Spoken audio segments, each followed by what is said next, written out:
चाकणच्या सर्वांगीण विकासासाठी सर्व संबंधित यंत्रणांनी समन्वयानं काम करावं असे निर्देश उपमुख्यमंत्री सुनेत्र पवार यांनी दिलेत। पुण्यात आज त्यांनी चाकण परिसरातील विविध प्रश्न आणि उच्चस्तरीय समितीच्या कामकाजाचा आढावा घेतला। यावेळी रस्ते, वाहतूक कोंडी, पार्किंग अर्थात वाहनतळ व्यवस्था, कचरा व्यवस्थापन आणि अतिक्रमणांच्या प्रश्नांवर प्राधान्यानं कार्यवाही करण्याच्या सूचना त्यांनी दिल्या।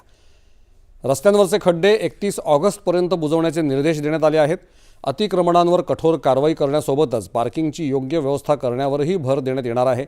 वाहतूक नियंत्रणासाठी 100 अतिरिक्त सुरक्षा जवान तैनात करण्यात येणार असून MIDC परिसरातील पार्किंगच्या जागा सुरू करून रस्त्यांवर उभे राहणारे ट्रक तिथे हलवण्यात येणार आहेत।